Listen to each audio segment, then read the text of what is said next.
and they're very proud to tell you, is that people should really wash their hands and get underneath the fingernails and get them really, really clean. This is Sunnah Muhammad Sallallahu 1400 years ago.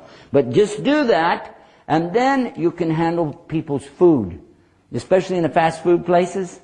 They have big sign up, wash your hands after the toilet. They want to be sure that, and for sure in the United States, they published it just a couple years ago, how many people are getting hepatitis B, which is spread by what? People who go to the bathroom and don't wash their hands, handle your food, you eat it, and you're sick as a dog.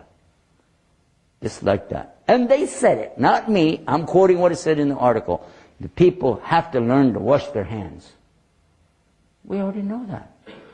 Do you want to tell us more about our Deen? What else would you like to tell us? So one night I'm driving home, coming from a fundraiser, and I'm falling asleep. I can't keep my head up. My daughter reached over, turned the radio on, trying to keep me awake.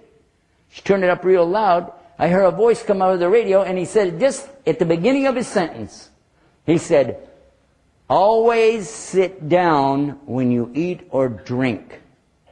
I went, huh? Jamaat Tabligh is in town? Because they're always telling you that. Never stand up when you eat or drink. I'm going, who is this talking?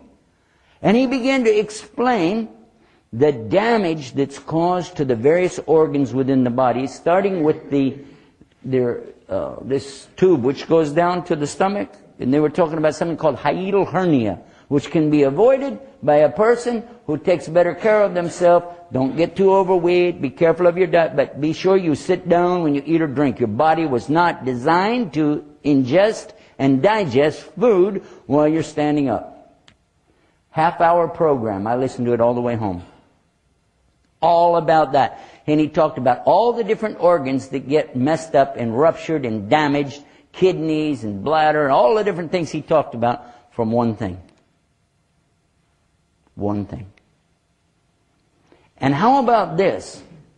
When the top embryologist, the one who studies embryos, you know, when babies are first formed, in Toronto, Canada, Dr. Keith Moore, when he heard about Islam and he heard about the teachings in Islam, he became curious about this, so he accepted a challenge.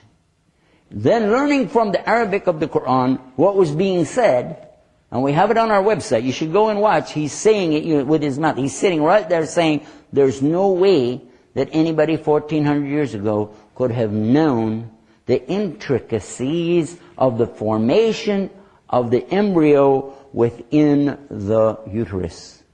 Not without a microscope, not without the high technology we have today, yet the word alaq exactly describes the formation at the point of conception when the egg attaches itself to the wall of the uterus, and what happens? It forms a blood clot, clings to the wall, and is shaped like a leech. Go to the Mawrid, the Arabic dictionary, and see what it says. 3 things for the word alaq. There's some others, but those 3 things are right there. Something clings, shaped like leech, and blood clot. When? 14 days ago? No. 14 years ago? No. 1400 years ago, this come to the Quran. Iqra bismi rabbika alladhi khalaq. Khalaqal insana min alaqa.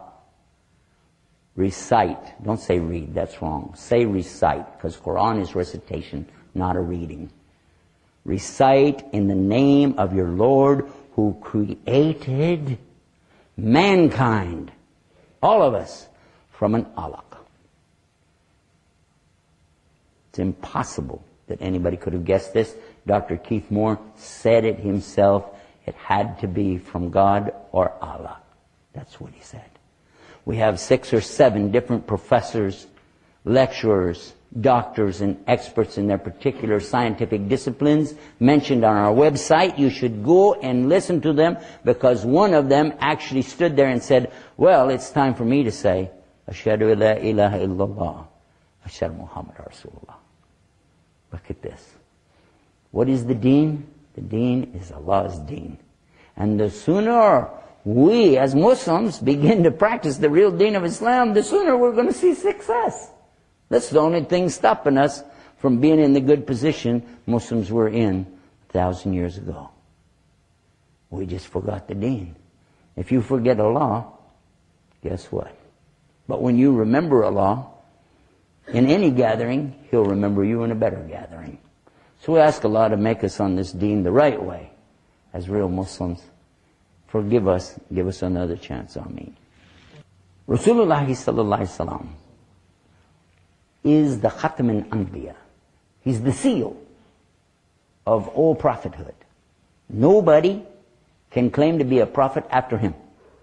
If they do claim such a thing, then they are denying what Allah said in Quran. I believe you'll find this in chapter 33, verse 40, Surah Al-Hasab. It says that Rasul sallallahu alaihi wasallam is not the father of any of your men, because only his daughters survived, you know that. He said, but he is the Khatam al-Anbiya. He is the seal of the prophets. That's what he said. No prophet will come after me. He said that. No new Deen. But he told us that Jesus, Isa alayhi salam, will return on the last day, and he will be following the same Deen that the Prophet ﷺ was on. This is the perfected Deen. I've been talking to you about one word from the Quran, the word Deen. If you can imagine that there are 6,327 ayat, verses of Quran, if you can imagine this, and realize that the few words that I talked about today, Deen, I said it has to be way of life. Iqra has to be recite. Just a few words like this. How much more must we learn, study, and learn how to communicate this message to the people so they can better understand? Because when they know the real Deen, insha'Allah, then Allah subhanahu wa ta'ala can guide them if they want it. It's up to us. It's up to us. We need to work to share this Deen with each other, and share it with our families, and share it with the community, and share it with the world at large. We have to do this. We don't have an option. Because if we don't share it, then what are we all about? What does it say in Surah Al-Imran? كُنْتُمْ خَيْرَ أُمَّةٍ أُخْرِجَتْ لِلنَّاسِ تَأْمُرُونَ بِالْمَعْرُوفِ وَتَنْهَوْنَ عَنِ الْمُنكَرِ وَتُؤْمِنُونَ بِاللَّهِ. Yes? And then it talks about, same verse, وَاللَّهُ, and if the Ahlul Kitab had believed Imana in Allah, it would have been better for them. And from them you find some who are having Iman. Allah said it. But most of them are fasiqun. Fasik, disobedient to Allah. This means, and Allah has said this, and the Prophet ﷺ has said this, the closest to us in belief are the Christians. The closest to us in belief are Christians, yes or no? Yes, they are. Don't they believe one God? I know they say Trinity and so on, but they start with that. They will insist that. They believe in Adam, Eve. They believe that there was a devil that brought them out of the paradise with eating the fruit. They have a wrong idea. They think the devil was an angel. That's a mistake, but that's okay. We can teach them about jinn later. Let's talk to them about Allah. They believe there was somebody named Musa, alayhi salam. They believe somebody named Ibrahim, alayhi salam. They believe in a lot of the same things we believe. But they're closer to us than the Yahudi, because Yahudi do not accept Isa, alayhi salam, as the Messiah. They don't. They do not accept that Jesus is the Messiah. They didn't accept it 2,000 years ago, and they don't accept it today. He is the Messiah, without doubt. He's the Christ. Christ is just a corrupted form of the word Christos, which is a translation of the word Messiah. Messihi. Isa, Jesus, is the Messiah. He's a miracle birth. We know this in the Quran. He did miracles. People were sick, they got well. People had skin disease, they got cured. Person was blind, he could see again. Even a dead person brought back to life. All of these things are mentioned in the Quran. So if they said, well, they have something different from us, show us. What do you have different that we don't have? We have more than you do because we have proof. But Jesus is not God, and He's not a Son of God. And He did not die on the cross for anybody's sins. There isn't anybody going to carry your burden, and I'm not going to carry your burden. It's not going to happen. Nobody's going to carry each other's load. It's not going to be that way. Each is going to be responsible for what he did. لا يكلف الله نفسا إلا وسعها لها ما كسبت وعليها ما اكتسبت. Yes or no? It's very clear. I want us to work on the Christians, though, and be good with them, as Prophet ﷺ was good with them, and take care of them, and spend time with them, and sit with them, and open up with them, and share with, get them to come to the masjid. Let them see. Don't try to convert them. That's up to Allah. If He wants somebody to be anything other than what they are, then that's up to Allah. But at least tell them the truth. And by the way, before I leave this minbar right here, I promised myself something that I would do in New Zealand. And if you don't like it, don't worry. I didn't do it for you anyway. I'm doing this for Allah. I want to mention what Allah mentioned in Surah Baqarah. He tells us, I think you'll find it in ayah 274, 276 in Baqarah. He declares harb. Be apprised of harb. Harb means what? War. Allah is declaring war on some people. And He said, and war from His messenger. Don't come and say, oh, I love the Prophet sallallahu alayhi wasallam. And then you go do this thing mentioned in this ayah because Prophet is declaring war on you too. What is the thing I'm talking about? What am I talking about? Yes, exactly. And He sallallahu alayhi wasallam told us in a beautiful hadith. This hadith is in, you're going to find this hadith in Sahih Bukhari. Inshallah. You look for it and you're going to be surprised when you read what it says. I think it's in volume 6, hadith number 494b. Check it out. I might make mistakes. I do that all the time. But in this hadith, he's talking about something that you should be very careful about. That there's going to be people who's going to come and make fatwa against what Allah has ordered. People will be saying it's okay for men to wear silk. People will say it's okay for men to wear gold.